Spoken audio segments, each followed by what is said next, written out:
नमस्कार।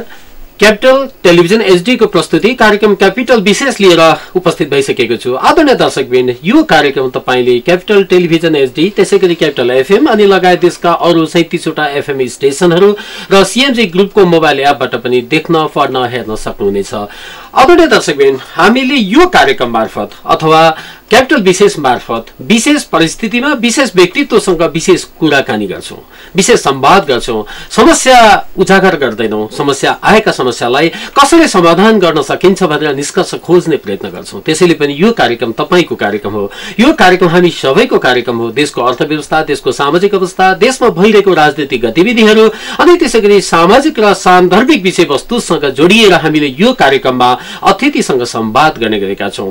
हामीसँग आउनुहुने अतिथिहरू नेपालको कुनै न कुनै क्षेत्रमा एउटा विशेषज्ञता हासिल गर्नुभएको व्यक्तित्व हुनुहुन्छ। त्यति मात्र होइन, राष्ट्रिय र अन्तर्राष्ट्रिय क्षेत्रमा पनि उहाँले बोलिरहेको विषय, उहाँले गरिएको कामको प्रभाव पर्ने गरेको छ। यसै क्रममा आज हामीसँग एकजना यस्तो विशेषज्ञ व्यक्तित्व हुनुहुन्छ जसले नेपालको महालेखा परीक्षकको कार्यालयमा रहेर नायब महानिरीक्षकको रूपमा पनि काम गर्नुभएको छ। उहाँ अहिले निवर्तमान हुनुहुन्छ भने अर्कोतर्फ गौरवको विषय छ, उहाँले नेपाली व्यक्तित्व, नेपाली क्षेत्रमा अथवा नेपालीहरूले गौरव गर्ने विषयमा योग्यता हासिल गर्नुभएको छ। विद्यावारिधि गर्नुभएको छ, पीएचडी गर्नुभएको छ, त्यो पनि लेखा परीक्षण जस्तो एकदमै अनौठो विषय जुन अहिलेसम्म नेपालमा अरूले गर्नुभएको थिएन। यो विषयमा उहाँले लेखा पीएचडी गर्नुभएको छ। त्यति मात्र होइन, अहिले उहाँ त्रिभुवन विश्वविद्यालयको एउटा वित्तीय व्यवस्थापनको विज्ञको रूपमा कार्यरत पनि हुनुहुन्छ। यस्तो बहुआयामिक व्यक्तित्वसँग आज हामी तपाईलाई साक्षात्कार गराउँदैछौँ। त्यति मात्र होइन, उहाँ बहुआयामिक यस अर्थले पनि हुनुहुन्छ, उहाँ नेपाली साहित्यिक जगतको एउटा चर्चित व्यक्तित्व हुनुहुन्छ, सामाजिक व्यक्तित्व हुनुहुन्छ। तर आज हामी यो बसाइमा उहाँसँगको साहित्यिक अवस्थालाई जोड्ने छैनौँ। किन जोड्ने छैनौँ भने आज देशको अर्थतन्त्र कता गइरहेको छ, यो देशले अर्थतन्त्रमा उन्नतिको लागि के गर्न सक्छ, विश्वविद्यालयहरूले अर्थतन्त्रको व्यवस्थापनको लागि के गर्न सक्छन् भन्ने विषयमा उहाँसँग हामी के अन्तरङ्ग कुराकानीहरू गर्नेछौँ। आउनुहोस् स्वागत गरौँ स्टुडियोमा आजका हाम्रा अतिथि डाक्टर दामोदर पुडासेनी किशोरलाई। यहाँलाई हार्दिक स्वागत छ कार्यक्रममा। धेरै धेरै धन्यवाद। हजुरले फेरि एकपटक सम्झे क्यापिटल एफएम मार्फत, क्यापिटल टेलिभिजन मार्फत विश्व बजारमा पुर्याइदिने एउटा काम हजुरबाट भयो, त्यसको लागि आभारी छु। हजुर, हामी पनि यहाँको योग्यता, क्षमता, यहाँको कुशलतालाई हाम्रा दर्शक माझमा पुर्याउन पायौँ अनि सम्बन्धित निकायसम्म राख्न पायौँ भने हामीलाई पनि गर्व लाग्छ। यो कार्यक्रम पनि आभारी हुनेछ, किनकि अहिले नेपालमा विशेषज्ञहरू विभिन्न विषयमा हुनुहुन्छ, धेरै हुनुहुन्छ, तर उहाँहरूको आवाज सही ठाउँमा नपुगिरहेको, पुगेर पनि त्यसलाई परिपालन नभइरहेको अवस्था छ। र हामी मिडियाकर्मीहरूले पनि अहिले यो विज्ञहरूको आवाजलाई बाहिर लान सक्यौँ भने धेरै परिवर्तन गर्न नसकिने दुईजना व्यक्तिमा त्यो मानसिकता परिवर्तन भयो भने समाज परिवर्तन गर्न सहयोग पुग्छ नि त। पक्कै हो। एउटा अब के छ भने ठिक मान्छे ठिक ठाउँमा भयो भने मात्रै ठिक प्रणाली ठिकसँगले चल्ने हो। अब हामी कहाँ चाहिँ के छ भने धेरै जसो राजनीतिले मात्रै डोर्याउने, सबै कुरामा चाहिँ एउटा पदेन विद्वान भन्छ नि, पद भएपछि सबै कुरो जान्ने भन्ने किसिमको मानसिकताले गर्दा अलि बिग्रिएको छ। तर के भने जुन क्षेत्रमा छ त्यही क्षेत्रमा उसले काम गर्यो भने त्यसले राम्रै परिणाम निस्कन्छ। हजुर, अब मैले अघि आफ्नो कार्यक्रमको सुरुवाती पक्षमा पनि भनेको छु, यहाँ एउटा बहुआयामिक हुनुहुन्छ र अनौठो पनि हुनुहुन्छ। यस अर्थले कि लेखा परीक्षण जस्तो एउटा रुखो विषयमा यहाँले आफ्नो कार्यकाल जीवनको धेरै समय व्यतीत गर्नुभयो, तर कुशल साहित्यकार हुनुहुन्छ, समाजसेवी हुनुहुन्छ र हामीले यहाँलाई आरोप अथवा सत्य थाहा छैन, बजारमा सुन्ने गरिन्छ दामोदर पुडासेनी किशोर चाहिँ नयाँ पुस्ताको लागि प्रेरणाको स्रोत हो। र दामोदर पुडासेनी किशोरसँग कुनै पनि एउटा नयाँ जोस जाँगर लिएर कुनै युवा युवती किशोरी भर्खर पाइला चालेको व्यक्ति पुग्यो भने उसले मुख अँध्यारो लाएर फर्काउनु पर्दैन रे भन्ने सुनिन्छ। यी यहाँका गुणहरू छँदैछन्। त्योभित्र पनि अब दोषहरू देख्नेहरूको जमात पनि होला, होइन? अब थाहा छ कागती अमिलो हुन्छ, अमिलोका गुण हजारौं छन्, तर यो कागती मलाई मनै पर्दैन भन्ने जमात पनि त छ नि। आज हामी त्यो भित्र जाँदैनौँ, आज हामी जान्छौँ यहाँ बहुआयामिक व्यक्तित्व हुँदा हुँदै पनि एउटा फरक व्यक्तित्व हुनुहुन्छ। यस अर्थले कि महालेखा परीक्षकको कार्यालयमा नायब महालेखा परीक्षकको रूपमा यहाँले जीवनको धेरै समय व्यतीत गर्नुभयो। त्यसपछि अहिले त्रिभुवन विश्वविद्यालय जो नेपालको जेठो विश्वविद्यालय हैन र ठूलो पनि सरकारी विश्वविद्यालय, यसको आर्थिक व्यवस्थापन विज्ञको रूपमा यहाँ काम गरिराख्नु भएको छ। हामीलाई बताइदिनुहोस्, क्यापिटल टेलिभिजन हेरिरहेका दर्शकहरू, अझ क्यापिटल विशेषलाई मन पराउने दर्शकहरूलाई भनिदिनुहोस् कि अहिले नेपालको अर्थव्यवस्था कहाँ कस्तो हुँदैछ? यो एउटा धेरै महत्त्वपूर्ण प्रश्न र धेरै जटिल प्रश्न पनि हो हजुरले सोध्नु भएको। र यो मलाई के लाग्छ भने एक बसाइले सबै कुरो बयान गर्न पनि गाह्रो छ, तैपनि भन्नुपर्छ र हुनु पनि कुरा के छ भने अहिले यतिखेर नेपालको अर्थतन्त्र अलिकति जटिल मोडमा छ। त्यो नराटिकन भन्दाखेरि जटिल मोडमा छ। नेपाली अर्थतन्त्रलाई धेरै माथिल्लो उचाइमा पुर्याउन सक्ने सम्भावनाहरू चाहिँ हामीसँग धेरै छन्। सम्भावनाहरू धेरै छन्। हाम्रो आर्थिक स्रोतहरू पनि धेरै किसिमबाट हामीले जुटाउन सक्ने अवस्था पनि छ। त्यति हुँदाहुँदै पनि नेपालको अर्थतन्त्र, नेपालको अर्थव्यवस्था अहिलेको समयमा अलि जटिल मोडमा चाहिँ छ। त्यो जटिल मोडमा हुनुको केही कारणहरू पनि छन्।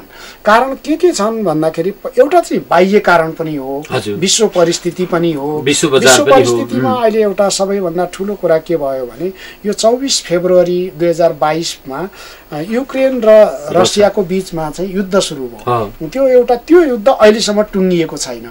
त्यो युद्ध भएपछि विश्वभरि नै एउटा महँगी मुद्रास्फीतिको कुरा पनि असाध्यै धेरै बढ्यो। महँगी पनि धेरै बढ्यो। डलरको भाउ बढ्ने क्रम पनि असाध्यै धेरै गयो र वैदेशिक मुद्राको अभाव प्राय विश्वका सबै मुलुकहरूलाई परिरह्यो।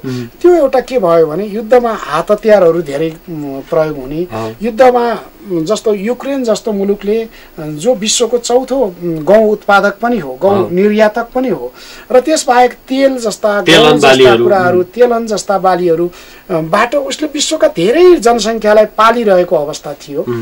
युरोप र अमेरिकामा ग्यास आपूर्तिमा रसियाले धेरै गरिरहेको अवस्था थियो।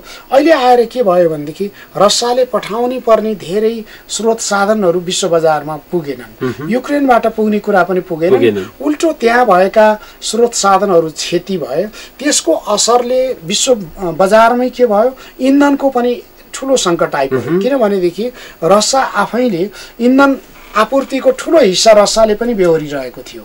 अब अहिले के भयो, विश्व बजारमा रसियन तेल अब केही पक्षमा मात्रै जाने भयो, जस्तो चीनमा गइरहेको छ, भारतमा गइरहेको छ, रसियन ब्लकका केही मुलुकहरूमा गइरहेको छ, तर युरोप अमेरिकातिर त कम जान थाल्यो। त्यसको असर हामीले पनि बेहोर्यो। उसले दिन पनि भनिसक्यो। स्वाभाविक पनि हो, दुईवटा झगडा भइसकेपछि आफ्नो पक्षलाई दिने अर्को पक्षलाई नदिने भन्ने कुरो त स्वाभाविक हो। त्यस हिसाबले त्यो असर हाम्रो अर्थतन्त्रमा पनि पर्यो।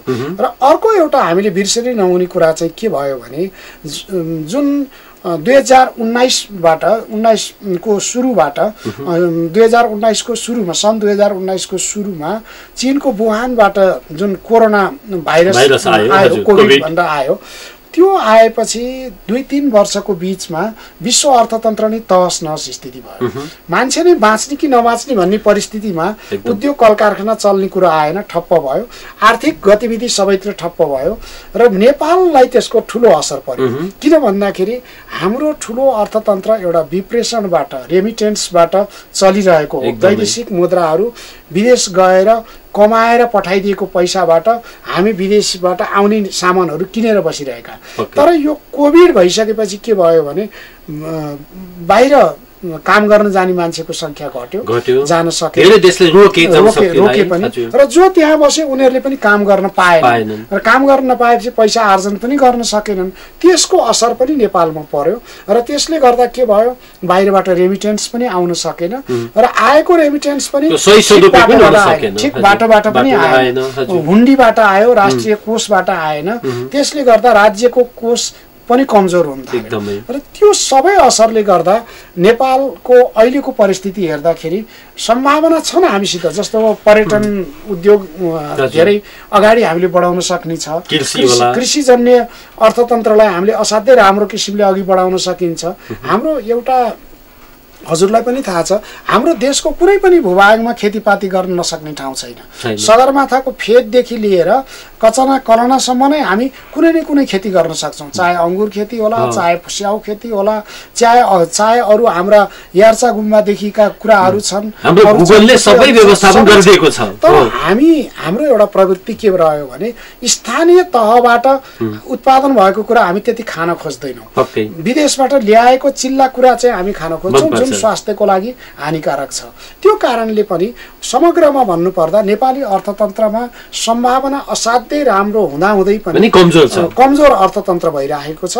यसले गर्दाखेरि देश जस्तो अब अर्को एउटा जटिल परिस्थिति के पनि छ भने राज्यले बजेट त बनाउँछ, बजेट बनाए जति खर्च नै गर्न सकेन। जस्तो गएको वर्ष 78-79 आर्थिक वर्षमा जति बजेट बनाइएको थियो त्यसको 50% पनि राज्यले खर्च गर्न सकेन र जति खर्च गर्यो त्यो फेरि असारमा मात्रै आएर ठुलो हिस्सामा खर्च गर्यो।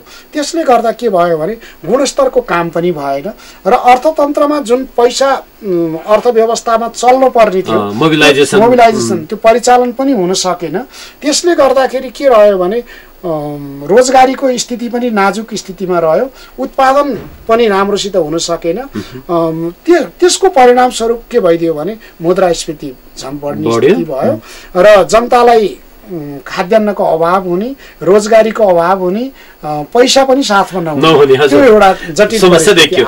डाक्टर, हामी एकदमै स्वतन्त्र व्यक्तिको रूपमा भन्नुपर्दा अहिले नेपालको आर्थिक अवस्था डामाडोल छ कि बर्बादै खत्तमै छ कि अथवा बिग्रिन चाहिँ लागेको छ, अझै रोक्न सकिन्छ? के छ तीनटामा चाहिँ? हैन, सुधार गर्न नसकिने त कहिल्यै पनि हुँदैन। एउटा कुरा के हुन्छ भने सन् 1930 मा अमेरिकामा पनि हाम्रो जस्तै ठुलो आर्थिक मन्दी भयो। ठुलो आर्थिक मन्दी भएपछि उनीहरूले के गरे भनेदेखि यसलाई कसरी हुन्छ रिकभर गर्नुपर्छ भन्ने लागेपछि उनीहरूले केही ठुला आयोजनाहरू सञ्चालन गरे। त्यो ठुला आयोजनाहरू मध्ये जस्तो एउटा हुबर ड्याम भन्ने छ, ठुलो बाँध बनाएर लाखौं मान्छेलाई उनीहरूले रोजगारी दिए। लाखौं मान्छेलाई रोजगारी दिनुको अर्थ अन्न उत्पादनहरू त्यत्तिकै धेरै गर्नु पर्यो, होटल कल कारखानाहरू त्यत्तिकै चले, आइरनहरू सिमेन्टहरूको कारखानाहरू त्यत्तिकै चले। त्यस्ता उद्योगहरू, त्यस्तो आयोजनाहरू उनीहरूले 5वटा भन्दा बढी आयोजनाहरू देशका विभिन्न ठाउँमा धेरै ठुला ठुला आयोजनाहरू सञ्चालन गरे, जहाँ लाखौं करोडौं मान्छेहरूले रोजगारी पाए। त्यो रोजगारीबाट लाखौं करोडौं मान्छेहरूको त्यो रोजगारीको असर नेटवर्कको हिसाबले, सञ्जालको हिसाबले पर्यो। खाद्यान्न उत्पादन बढी भयो, मान्छेले रोजगारी बढी पाए, लत्ता कपडा बढी प्रयोग भयो, सिमेन्ट छड फ्याक्ट्रीहरू, तिनीहरूका फ्याक्ट्रीहरू धेरै चले, मेसिनहरू बढी चले, भेहिकलहरू बढी चले, इन्धनको खपत भयो। त्यसको असर के भयो? इकोनोमिकल मोबिलाइजेसन विस्तृत भयो, धेरै भयो।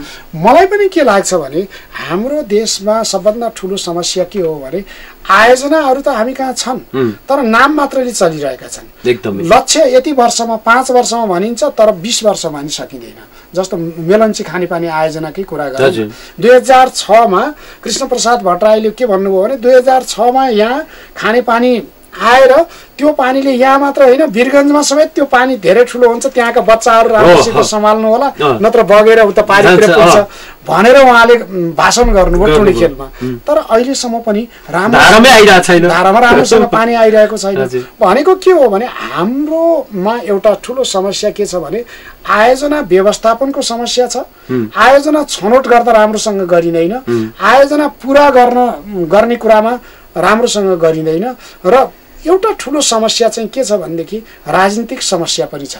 राजनीतिक समस्या अर्थसित कसरी जोडिएको छ भने हजुर चाहिँ राजनीतिज्ञ, मेरो चाहिँ ठुलो मान्छे हुनुहुन्छ, नेता हुनुहुन्छ, म चाहिँ आयोजना प्रमुख भएँ भने त्यहाँ के हुन्छ भनेदेखि मैले जतिसुकै गल्ती भए पनि राजनीतिले बचाइदिन्छ, त्यसले छोप्दिन्छ। मैले जापानमा के देखेँ भने त्यहाँ कुनै पनि आयोजनामा प्रमुख भएर जाँदाखेरि उसले पहिला नै सम्झौता गरेर जानुपर्छ। मैले त्यो 5 वर्ष हो भने 5 वर्ष 1 दिन मात्रै बढी लगाएँ भने पनि त्यस बापत मैले के क्षतिपूर्ति तिर्ने भन्ने हुन्छ। त्यसै भएर उनीहरूको जति अवधि तोकिएको छ त्यसमा 10 दिन 15 दिन मात्रै ढिला भयो भने पनि आयोजना प्रमुखहरू नै सुसाइड गरेर मर्छन्, त्यहाँ आत्महत्या गरेर मर्छन्, किनभने समाजमा पनि ठुलो बेइज्जती सहनु पर्छ। अब हामी कहाँ चाहिँ के रह्यो भनेदेखि राजनीतिज्ञहरूलाई रिजाएपछि जतिसुकै बदमासी गरे पनि हुन्छ, त्यही पेन्सन पाक्छ, त्यो स्थिति छ एक। अर्को कुरा के छ भनेदेखि आयोजना पनि आयोजनाको रूपमा चल्न पाएको छैन। किन चल्दैन भन्दाखेरि एउटा कुरा स्रोत साधन पनि सजिलै उपलब्ध हुँदैन। अनि अर्को के छ वैदेशिक दाताहरूसित जुन सम्झौता गरिन्छ उनीहरूसँग पुरा गर्नुपर्ने कुरा आफूले पनि पुरा गरिँदैन। जस्तो कतिपय म्युचुअल फन्डको रूपमा आएको हुन्छ, केही प्रतिशत हामीले हाम्रो राज्यले बेहोर्ने राष्ट्रले बेहोर्ने केही उनीहरूले बेहोर्ने भन्ने हुन्छ। तर अब हामी चाहिँ 20% पनि जुटाउन सकेनौँ भने उसको 80% पनि आउँदैन। त्यसले गर्दा आयोजना लथालिङ्ग हुन्छ, बिग्रेको अवस्था त्यो पनि छ। हजुर रसो अघि मैले कुरा उठाउनै लागेको थिएँ, यहाँले आफै भनिसक्नु भएको छ कि नेपालको अर्थव्यवस्था यस्तो हुनुको पछाडि युद्ध, हामी नेपालीको अल्छेपन, आफ्नो देशमा उत्पादनमूलक गतिविधि गर्न चाहिँ लाज लाग्ने, विदेशमा गएर भाडा माग्न, टोयलेट छैन, सबै कुरा मन पराउने प्रवृत्ति, राज्यको कमजोरीपन, राज्यको नीति निर्माण पोलिसी ल्याउँदाखेरि चाहिँ गतिलो नल्याउनु हैन, र रेमिटेन्समा बाँच्न चाहने राज्य पनि त रेमिटेन्समा बाँच्ने यी त आइहाले। र रेमिटेन्सको पनि एउटा कुरा के छ भने हजुरलाई मैले भनिहालौँ, हाम्रो रेमिटेन्सको स्तर त्यति दरो छैन। दरो किन छैन भने हाम्रा दाजुभाइ दिदीबहिनीहरू खाडीमा गएर 50 डिग्री 55 डिग्री सेन्टिग्रेडमा मरिमरि काम गरेर जति बचाउन सक्छन् त्यो पठाइदिएकोलाई हामी रेमिटेन्स भनिरहेका छौँ। तर जो हाम्रोमा उच्च स्तरको जनशक्ति तयार गरेर हामीले खर्च गरेर यहाँ उत्पादन गरेर युरोप अमेरिका पठाएका छौँ नि, त्यहाँबाट चाहिँ फेरि राज्यलाई केही पनि आएको छैन। हो, यसले गर्दा एउटा के देखियो भने जुन उच्च स्तरको जनशक्ति तयार पारुन्जेल चाहिँ राज्यले खर्च गरिरहेको छ, तर कमाउने स्थितिमा चाहिँ त्यो के हुन्छ, त्यहाँ गएर उता बिलाइन हुने, उता हराउने, त्यो एउटा अवस्थाले गर्दा त्यसले राज्यले फाइदा लिनु सक्छ। परिभाषामै पनि हामी कमजोर छौँ। अनि मैले अघिको कुरालाई जोड्दै थिएँ, यो हुँदा हुँदै पनि सबै कुरा हुँदा हुँदै सबै कमजोरी छ, युद्ध छ, के छ, तर देशको नीति सबैभन्दा महत्त्वपूर्ण नीति राजनीति, राजनीतिको कारण चाहिँ नेपालको अर्थव्यवस्था झन् चकनाचुर भएको अवस्था छ। भ्रष्टाचारको अवस्था हेरौँ, अनि न्यायको कार्यान्वयन गर्ने पक्ष हेरौँ, सरकार परिवर्तनका कुरा सबै आर्थिकसँग जोडिएको हुन्छ। जनताको प्रतिनिधि भनेर चुनिएर आउँछ, ऊ यहाँ आएर चाहिँ पैसामा बिग्दिन्छ। एकदमै मैले त्यही भन्दै थिएँ। जस्तो त्यसले के हो भने हजुरले नै भन्नुभएको जस्तो आयोजनाहरू पनि राजनीतिले गर्दा बिग्रियो। किन भन्दाखेरि आयोजना प्रमुख बनाउँदाखेरि नै मोलमलाई चल्न थाल्यो, आफ्नो मान्छे र अर्काको मान्छे भन्ने, कुन दलको मान्छे भन्ने कुरा। अनि त्यो आयोजना प्रमुख आफ्नो पठाइदिएपछि त्यहाँ कतिजना मान्छे आफ्नो भर्ती कार्यकर्ता राख्ने, त्यहाँबाट कतिवटा गाडी आफूले लिने, हरेक समयमा नियमित रूपमा कति इन्धन पाउने, त्यसभन्दा बाहेक अरू कति पैसा पाउने, अब यी कुराहरू त्यहाँ खेलवाड हुन्छ, पहिले भइसकेको जस्तो। अनि त्यसले गर्दा आयोजना कसरी राम्रोसित चल्दैन। गजबको कुरा छ, मेलम्ची आयोजना नेपालीहरूको एउटा प्राउड थियो हैन। अब त्यो अहिलेसम्म कम्प्लिट भएन, बल्ल बल्ल 2-4 दिन आएको थियो, फेरि दैव लाग्यो भने बाढी आइहाल्यो हैन। तर गजब के छ भने मेलम्ची आयोजना कुन पार्टीले सुरुवात गर्यो? फर एक्जाम्पल काङ्ग्रेसले गर्यो। पानी त कम्युनिस्टहरूले नै खान्छन्, सहरमा त कम्युनिस्ट पनि बस्छन्, मानुस कम्युनिस्टले सुरु गर्यो, कांग्रेस पनि पानी पिउँछ। विकास निर्माण त सबै जनतालाई हो नि। हैन, विकास भनेको हजुरको त्यही नै। विकास भनेको के हो भने सडकमा कुनै पार्टीको त सडक हुँदैन। विकास निर्माणमा देशले भएको आयोजना त कुनै पार्टी विशेषको हुँदैन। यसमा के भने मेरो पार्टी र अर्को पार्टी भनेर त्यसमा काममा अवरोध ल्याउने, एउटा पार्टीले आयोजना सुरुवात गरेको कामलाई ती आयोजनालाई अर्को पार्टीले सहयोग नगर्ने, बजेटै नराखिदिने, राख्यो भने पनि त्यसलाई अघि बढ्न नदिने, त्यो एकदमै गलत मनोभाव। हैन, यहाँ त के देखियो हजुरको भने एउटा राम्रो चाहिँ त्यहाँ प्रबन्धक छ, उसले चाहिँ राम्रो ढंगले काम गर्न खोज्यो भने यो कांग्रेस पार्टीको अथवा यो कम्युनिस्ट पार्टी अर्को तीका कर्मचारीलाई उठाएर केन्द्रीय नेतृत्वले नै त्यहाँ भाडवाले ल्याइदिने, अनि यो कहिले पुरानो हुने यही भएको छ नि त। एकदमै सही कुरा हजुरले उठाउनु भएको छ। मलाई पनि के लाग्छ भने हरेक राजनीतिको फेरबदलमा मान्छे नै फेरबदल गर्नुपर्छ, कर्मचारी फेरबदल गर्नुपर्छ भन्ने मानसिकताले गर्दा हाम्रो अर्थतन्त्र बिग्रेको छ। किनभनेदेखि हजुरले भनेको जस्तो त्यो आयोजना, त्यो राजनीतिक दल परिवर्तन हुने बित्तिकै आयोजनाका समग्र मान्छे परिवर्तन गर्ने, अनि कर्मचारी तन्त्र पनि को पावरमा आउने, को पावरबाट घट्ने भन्ने आउने, अनि त्यो राजनीति नै सबै कुरो भइसकेपछि के हुन्छ? अब हामीले नै के भने धर्मनिरपेक्ष भने जस्तै राजनीति निरपेक्ष हुनुपर्ने स्थिति चाहिँ आइसक्यो। किनभने अब सरकार चेन्ज भएपछि प्रबन्धक चेन्ज भइहाल्छ, अनि उसले बल्ल बल्ल गएर अध्ययन गर्ने भन्छ यहाँ हैन। एउटा अध्ययनको पिरियड हुन्छ, त्यो अध्ययनको पिरियड नसके कि सरुवा हुन्छ अनि अर्को जान्छ अध्ययन नै बजेट सकिन्छ हैन यस्तो अवस्था छ।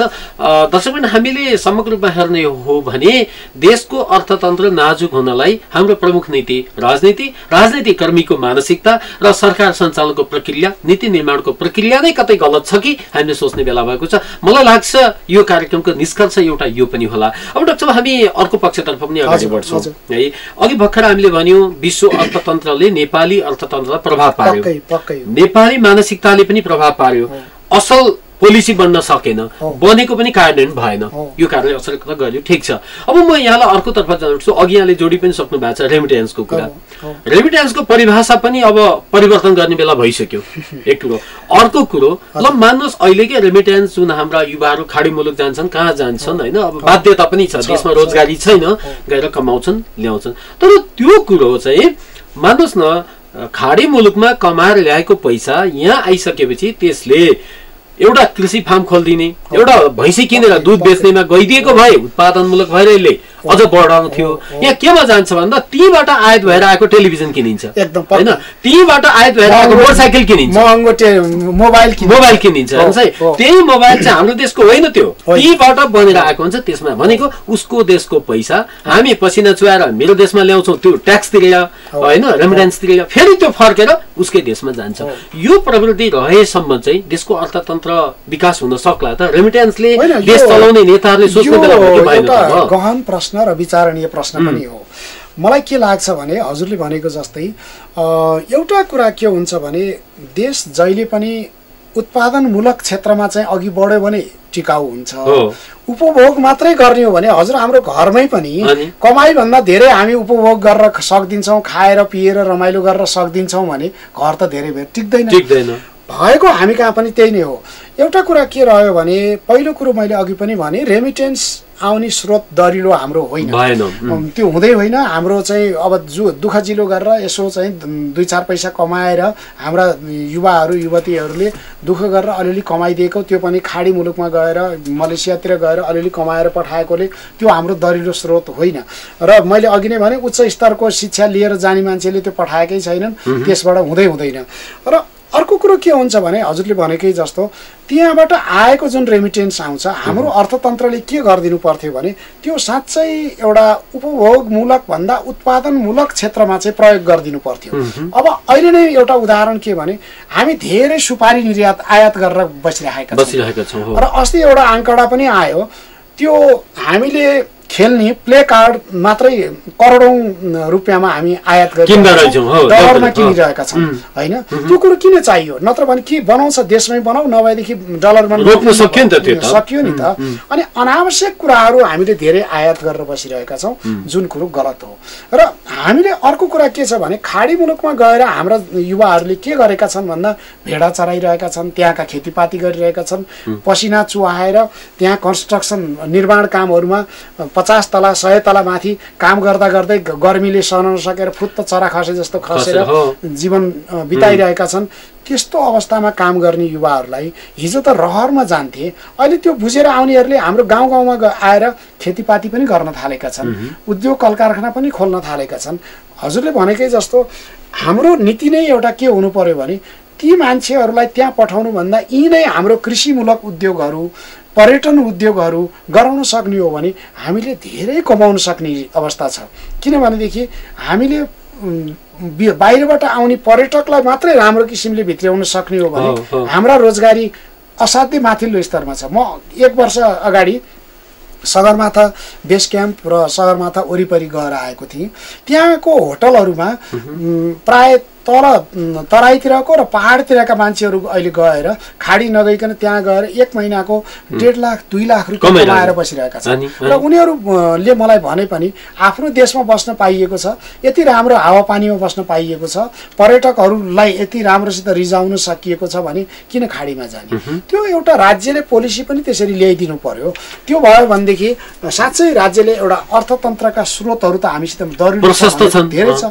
हाम्रा कृषि पर्यटन चलाइदिनु, त्यहाँ गएर अर्ग्यानिक खानेकुराहरू कुनै पर्यटकले आएर त्यही खान पाउँछ भने ऊ किन रमाउँदैन होइन। र हाम्रा हिमालहरूमा पहाडहरूमा राम्रा होटलहरू बनाइदिनु, उनीहरूलाई बढीभन्दा बढी दिन यहाँ टिकाउन सक्ने किसिमले काम गरिदिने हो भनेदेखि त्यो हाम्रो त राम्रो स्रोत त्यसै हुन्छ। होइन डाक्टर साहब, यहाँ त एउटा यस्तो परिस्थिति देखियो, अब युक्रेनमा युद्ध भयो। हजुर, हामीले त्यसपछि थाहा पायौँ कि नेपालमा हामीले खाइराख्ने तेल चाहिँ सबै युक्रेनले बनाउँदो रहेछ होइन। हामी यहाँ चाहिँ सोयाबिन तेल के तेल भन्छ सबै उसको रहेछ, नाम र छाप मात्रै हाम्रो रहेछ होइन, अरू उहाँ रहेछ।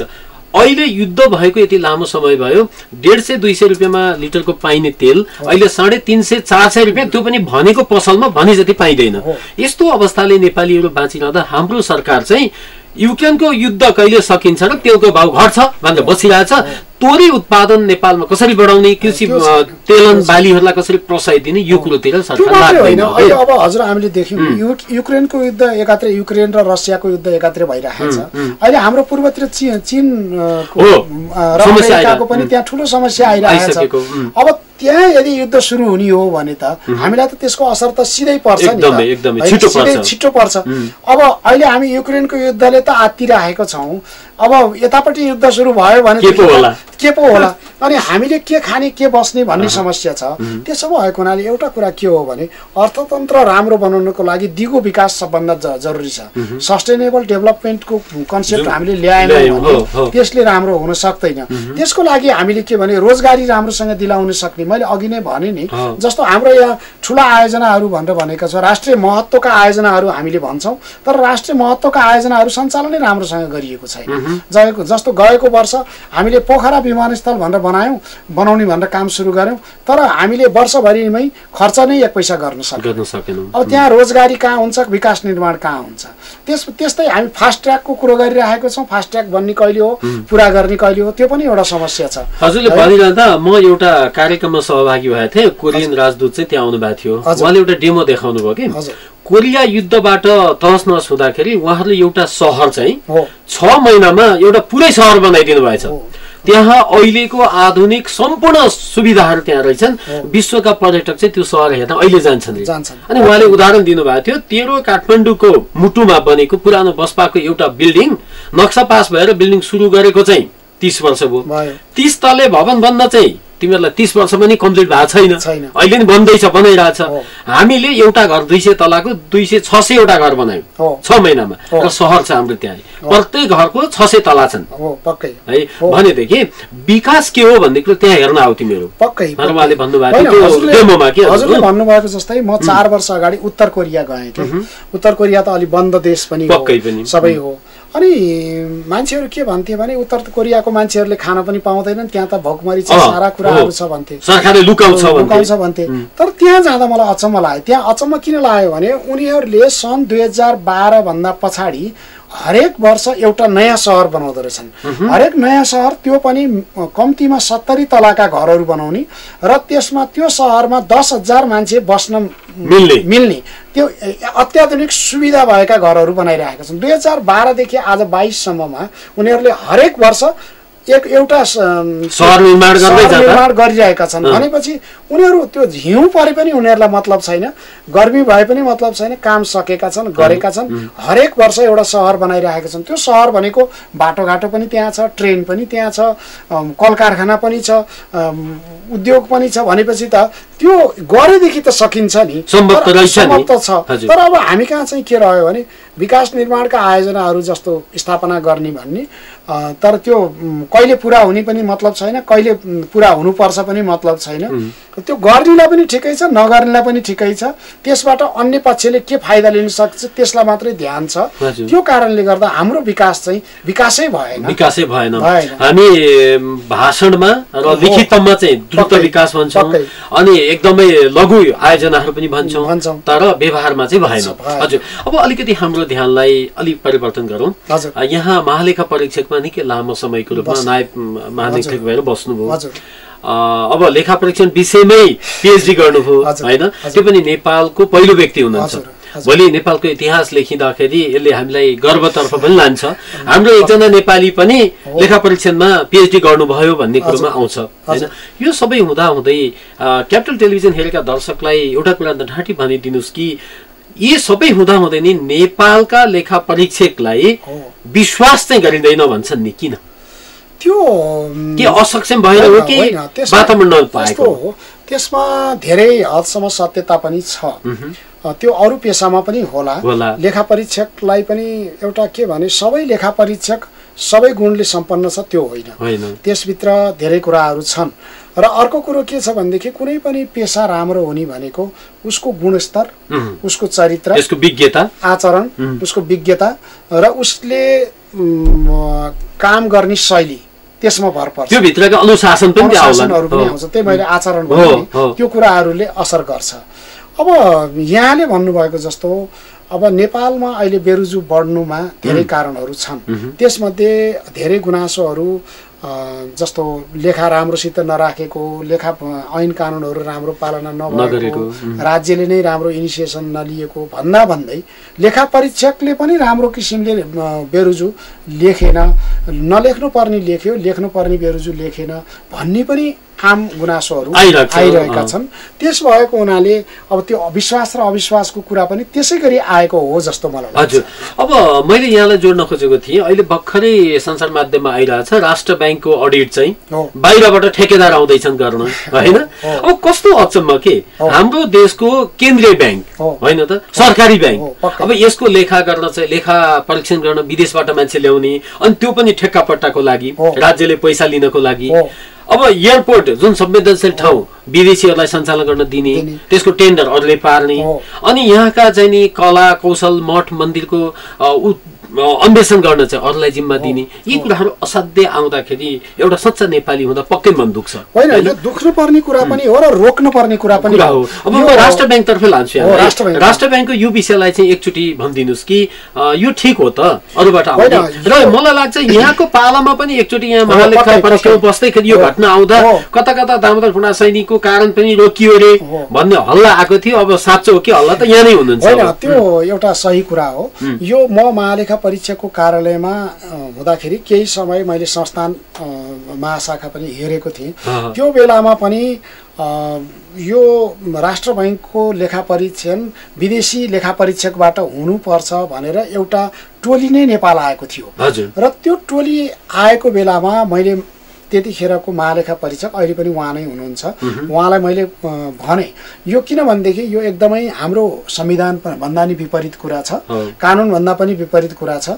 किन भन्दाखेरि हाम्रो लेखा परीक्षकहरू अन्तर्राष्ट्रिय लेखा परीक्षकसँग प्रतिस्पर्धा गर्न सक्ने लेखा परीक्षकहरू छन्, एक कुरा। अर्को कुरा के हो भने नेपालको लेखा परीक्षण नेपालको स्ट्यान्डर्ड मात्रै होइन अन्तर्राष्ट्रिय स्ट्यान्डर्डबाट पनि गरिन्छ। इन्टोसाई भन्ने एउटा संस्था छ, लेखा परीक्षकहरूको सर्वोच्च लेखा परीक्षण संस्था, नेपाल पनि त्यसको सदस्य हो। त्यसो भएको हुनाले त्यो हामीले गर्ने लेखा परीक्षण उसको गाइडलाइन अनुसार पनि हामी गर्छौँ। त्यसले गर्दाखेरि विदेशबाट ल्याउने लेखा परीक्षकले फरक ढङ्गले गर्ने, हाम्रो यहाँको लेखा परीक्षकले फरक ढङ्गले गर्ने होइन। तर त्यतिखेर त्यो कुरा भएपछि हामीले दिनभरि जस्तो मिटिङ गरेर त्यहाँबाट एसिएली विकास बैङ्कका प्रतिनिधिहरू पनि आउनुभएको थियो र हाम्रो महालेखा परीक्षकले पनि त्यतिखेर भन्नुभयो यो लेखा परीक्षण गर्ने भनेको यो संविधानले मलाई अधिकार दिएको छ, संविधानले मलाई अधिकार दिएको छ, मैले गर्ने भनेको नेपालमा प्रचलित गाइडलाइनहरू मार्गदर्शन अनुसार गर्ने हो। ती मेरा मार्गदर्शनहरू भनेका अन्तर्राष्ट्रिय मापदण्डका आधारमा बनाइएका मापदण्डहरू हुन्। त्यसो भएको हुनाले हामीले पनि अन्तर्राष्ट्रिय स्तरमै लेखा परीक्षण गरिरहेका छौँ भने विदेशी लेखा परीक्षक किन आउनु पर्यो, त्यसको लागि जरुरत छैन भनेर हामीले भन्यौँ। भनेपछि उनीहरूले त्यसमा नाजवाफ भएर फर्केका थिए। तर मैले हिजो मात्रै मैले पनि त्यो फेरि त्यो खबर के सुने भनेदेखि अब चाहिँ नेपाल राष्ट्र बैङ्कको लेखा परीक्षक गर्न विदेशी लेखा परीक्षक आउने सरकारले ऋण लिनको लागि यदि त्यो हो भने त्यो चाहिँ विडम्बना हो। किनभनेदेखि नेपालमै सक्षम लेखा परीक्षक हुँदै विदेशबाट ल्याएर लेखा परीक्षण गराउने, उनीहरूको इच्छा अनुसार लेखा परीक्षण गराउने हो भने त्यो ऋणको लागि मात्रै परम्परा बिगार्नु हुँदैन भन्ने मेरो चाहिँ धारणा हो। होइन साहब, यदि यस्तै भइदियो भने पशुपतिनाथको मन्दिरमा विदेशी भट्ट पुजारी होइन, राष्ट्र ब्याङ्कमा विदेशी अडिटर होइन, लेखा परीक्षक, अनि अब बालुवाटारतिर विदेशी विशेषज्ञ होइन, अब यो हुँदै गयो भने त अब नेपाल शब्द मात्रै रह्यो त, अरू त के नै रहन्छ र? देखिन्छ भने हाम्रो देशमा पनि त एउटा स्तरीय मान्छेहरू जनशक्ति छन् नि त। हाम्रो मान्छेहरू विश्वको जुनसुकै ठाउँमा गएर प्रतिस्पर्धा गरेर त्यहाँका ठुला ठुला कामहरू गरिरहेका छन् भने हाम्रै देशमा हाम्रा मान्छेले नसक्ने। तपाईँको एउटा नेपाली बेलायतको एउटा लन्डनमा बसेर सरकारी कार्यालयको एकदमै हाई पोस्टमा बसेर उसले गाइड गरिरहेको छ, नासा जस्तो ठाउँमा नेपालमा चाहिँ नेपाललाई विश्वास नगरिने यो वातावरण छ नि त। त्यो गलत हो, किनभने नेपालको संविधान अनुसार पनि नेपालभित्र आउने कुनै पनि पैसा र नेपालबाट जाने कुनै पनि पैसाको लेखा परीक्षण देशको महालेखा परीक्षकको कार्यालयले गर्नुपर्छ। संविधानले पनि त्यो भन्छ, लेखा परीक्षण ऐनले पनि त्यो भनेर भन्छ, र त्यो संविधान ऐनको विपरीत अरू प्रावधान भनौँ न त्यो ल्याइन्छ भने त्यो त गलतै हुन्छ। वास्तवमा अहिले हामीले सबै होइन, विशेषज्ञहरूको सल्लाह लिन सकिन्छ, काउन्सिलर चाहिँ अब तोक्न सकिन्छ होइन, अब प्रविधिलाई भित्राउन सकिन्छ, राय सल्लाह लिन सकिन्छ, आफू गएर अध्ययन गर्न सकिन्छ, विशेषज्ञ पठाउन सकिन्छ। त्यो त विश्वव्यापी रूपमा चलेको चलन होइन, तर यो अतिवाद होइन, सबै कुरो राजनीति जस्तै बिग्रिँदै गयो भने त देश त बिग्रिन्छ। यसले गर्दाखेरि नेपालको आफ्नो भविष्यमा पनि धेरै प्रश्न उठ्छन्। अब यहाँसँग त धेरै हामीले गर्नुपर्ने कुरा छन्, तर एउटै बसाइमा सबै कुरा हुँदैन, यो हामीलाई थाहा छ। आज जति केही महत्त्वपूर्ण विषयमा हामीले कुरा गऱ्यौँ, हाम्रो क्यापिटल टेलिभिजन हेरेका दर्शकबिन्दुहरूलाई पनि केही कुराको अवगत पक्कै भएको हुनुपर्छ। यो संवादले हामीलाई एउटा नयाँ बाटोमा पनि लगेको हुनसक्छ। हामी अब कार्यक्रमको अन्ततर्फ छौँ र हामीलाई समय दिनुभयो, यो महत्त्वपूर्ण विषयमा आफ्ना भनाइहरू राखिदिनु भयो, यसको लागि यहाँलाई एकदमै हार्दिक धन्यवाद व्यक्त गर्दै म कार्यक्रमबाट यहाँलाई बिदा दिन्छु। हार्दिक धन्यवाद। धन्यवाद। मलाई पनि अब यहाँले सम्झिनु भयो, राजन न्यौपाने, अब तपाईँ आफै वरिष्ठ साहित्यकार हुनुहुन्छ र त्यति हुँदाहुँदै पनि एउटा अर्थतन्त्रको चिराफारा गर्ने काममा यो कार्यक्रम सम्हाल्नु भएको छ। यो धेरै महत्त्वपूर्ण काम हो जस्तो मलाई लाग्छ, र क्यापिटल एफएमले पनि यस किसिमको एउटा समसामयिक गम्भीर बहसहरूलाई ल्याएर जनतालाई साँच्चै सुसूचित गर्ने काम गरेको छ। त्यसको लागि क्यापिटल एफएम परिवार र तपाईँप्रति पनि म आभारी छु। धन्यवाद। धन्यवाद। आदरणीय दर्शकबिन, भर्खरै हामीले एकजना विशेषज्ञ जो डाक्टर दामोदर पराशनी किशोर, उहाँ नेपालको एकमात्र लेखा परीक्षण विषयमा पिएचडी गर्ने पहिलो नेपाली हुनुहुन्छ। अहिले त्रिभुवन विश्वविद्यालयमा उहाँ आर्थिक व्यवस्थापन विज्ञको रूपमा पनि कार्यरत हुनुहुन्छ। उहाँसँगको यो अन्तरङ्ग कुराकानी हामीले प्रस्तुत गर्यौँ। तपाईँलाई यो कार्यक्रम कस्तो लाग्छ र यसबाट कुनै निचोड निस्क्यो भन्ने हामीले सोचेका छौँ। यहाँलाई पनि कस्तो अनुभूति हुन्छ, हामीलाई प्रतिक्रिया दिनुहुनेछ भन्ने आशा व्यक्त गर्दै अर्को कार्यक्रमसम्मको लागि म कार्यक्रम प्रस्तुता राजन पनि यहाँबाट छुट्टिन्छु। तपाईको सम्पूर्ण समय राम्रो बितोस्। जय होस्। नमस्कार।